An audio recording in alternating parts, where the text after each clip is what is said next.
성도 여러분 안녕하세요. 말씀 묵상 리바이블입니다. 하나님의 말씀을 붙들며 오늘 하루도 승리하시는 성도님들 되시기를 주님의 이름으로 축복합니다. 오늘 하나님께서 우리에게 주시는 말씀은 스가랴 2장 11절에서 13절까지의 말씀입니다. 우리 함께 읽겠습니다. 그 날에 많은 나라가 여호와께 속하여 내 백성이 될 것이요 나는 내 가운데에 머물리라. 내가 만군의 여호와께서 나를 내게 보내신 줄 알리라. 여호와께서 장차 유다를 거룩한 땅에서 자기 소유를 삼으시고 다시 예루살렘을 택하시리니 모든 육체가 여호와 앞에서 잠잠할 것은 여호와께서 그의 거룩한 처소에서 일어나심이니라 하라 하더라. 아멘. 오늘 우리가 함께 묵상할 말씀은 스가랴 2장 1절에서 13절까지의 말씀입니다. 이 말씀은 바벨론 포로에서 돌아와 폐허가 된 예루살렘을 바라보던 이스라엘 백성에게 주신 하나님의 환상과 약속입니다. 그리고 오늘 이 말씀은 이 시대에 우리에게도 중요한 메시지를 전하고 있습니다. 저는 오늘 본문 말씀에서 가장 중요한 하나의 주제를 여러분과 나누고자 하는데요. 그것은 바로 하나님의 임재입니다. 하나님이 내가 너희 가운데에 거하리라 약속하신 바로 그 임재의 의미를 붙잡고자 합니다. 먼저 스가랴서의 시대적 배경은 절망과 불확실성의 시기였다라고 말씀드릴 수 있습니다. 바벨론 포로 이후 이스라엘의 삶의 터전은 무너져 있었고 예루살렘은 폐허가 되어 있었습니다. 실제로 성벽도 성전도 재건되지 않은 상태였습니다.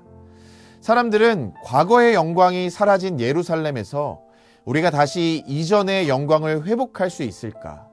하나님이 지금도 우리와 함께 하실까? 라는 근원적인 불안을 안고 있었습니다. 이런 때에 스가랴는 환상 중에 하나의 장면을 보게 되는데요. 한 사람이 손에 측량줄을 들고 예루살렘을 측량하러 갑니다. 이는 도시가 어느 정도로 회복될지, 어디까지 성을 세우고 성벽을 세워야 할지를 인간적인 모습으로 측량하려고 한 것인데요. 이 모습은 우리 모두가 나의 안전과 미래에 관해서 인간적인 눈과 방법으로 미리 가늠하고 안전장치를 세우려고 하는 것을 의미하는 것입니다.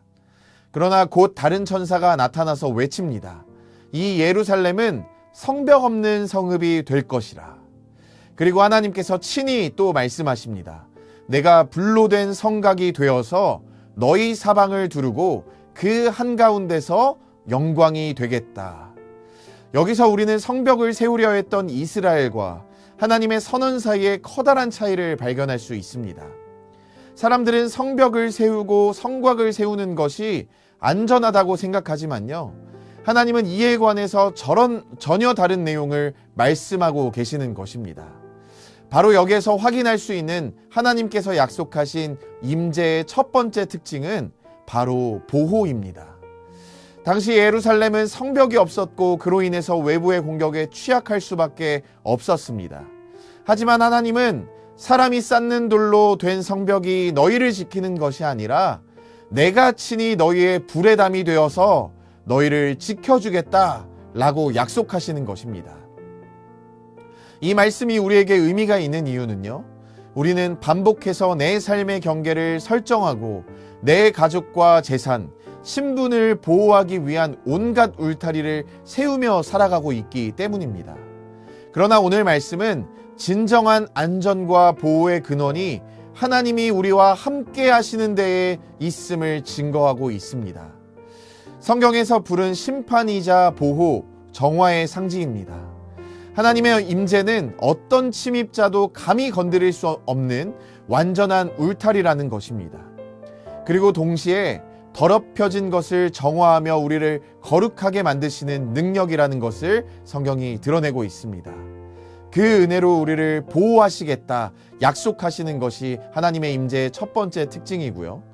둘째로 하나님의 임재의 특징은 회복과 확장입니다. 줄자로 하나님의 백성의 경계를 잰 사람에게 하나님은 11절에서 이 도시는 담이 없을 만큼 번성할 것이다.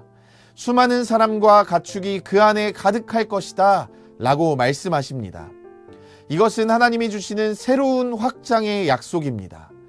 바벨론 포로기의 유대인들은 외롭고 두려웠지만 하나님은 오히려 장차 수많은 민족이 예루살렘으로 들어와 한 백성을 이루게 하겠다고 선언하십니다. 이처럼 하나님의 임재는 내 신앙과 교회의 울타리를 넘어서 점점 더 커지고 하나님을 필요로 하는 모든 사람을 품는 벽 없는 공동체를 향하여 확장되어 가고 있는 것입니다. 그렇게 우리도 하나님의 임재를 믿고 신뢰하며 더 이상 내 울타리 안에 갇혀 두려움과 비교 속에 사는 것이 아니라 하나님이 부르시는 넓은 꿈, 미래의 확장성, 복음의 네트워크 속에서 담대하게 많은 사람들을 수용하며 살아가야 한다는 것을 기록하고 있는 것입니다.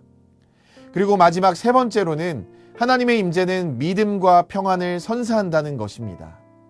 이스라엘 백성은 이미 한 차례 무너진 역사를 경험했습니다.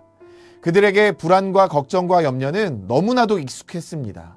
하지만 하나님께서는 13절에서 그런 이스라엘 백성들에게 잠잠하라, 내가 일할 것이다 라고 약속하십니다.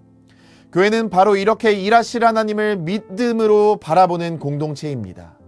세상의 위협, 불확실성, 변화와 두려움 속에서도 전능하신 하나님이 보호하시고 그분이 우리와 함께 하시기에 참된 평안과 소망을 누릴 수 있는 곳이 바로 교회의 공동체입니다.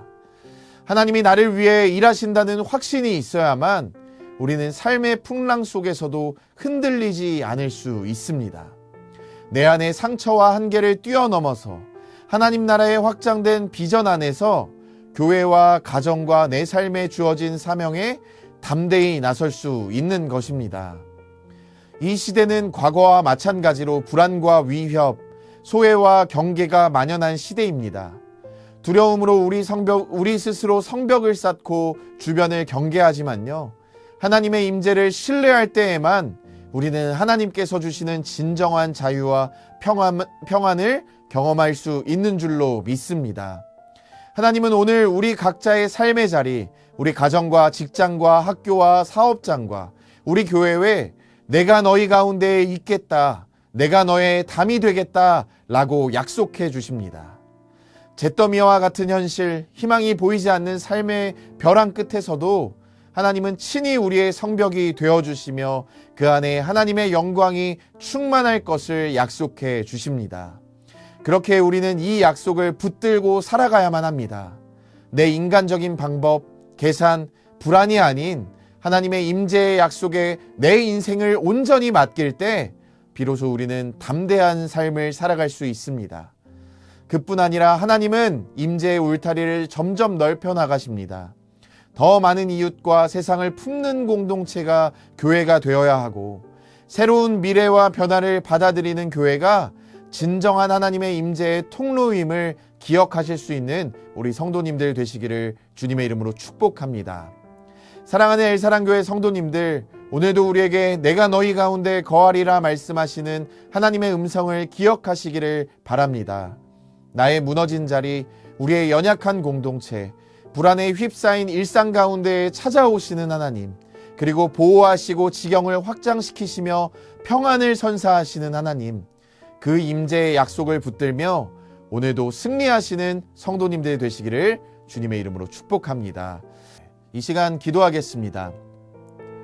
오늘 스가랴 말씀을 통해 내가 너희 가운데 거하리라 약속하신 주님의 말씀을 우리 마음 가운데 새기기를 원합니다. 무너진 삶의 자리 가운데 임재하시고 우리의 성벽이 되어 우리를 보호하시며 회복과 확장의 은혜를 부어주시니 감사합니다. 두려움보다 믿음을, 계산보다는 주님의 말씀을 선택하게 하시고 주님과 동행하는 하루하루가 될 수 있도록 주님 우리를 인도하여 주시옵소서. 예수님의 이름으로 기도합니다.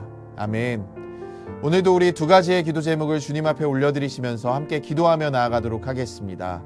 먼저는 하나님의 임재를 신뢰하며 어떤 상황 속에서도 참된 보호와 평안을 바라보며 그 평안을 누릴 수 있도록 인도하여 달라고 기도하기를 소망하고요. 두 번째로는 우리 교회가 두려움을 넘어서 믿음으로 회복과 확장의 은혜를 경험할 수 있도록 인도하여 달라고 우리 이 시간 이 두 가지의 기도 제목을 주님 앞에 올려드리시면서 함께 기도하며 나아가도록 하겠습니다. 기도하겠습니다.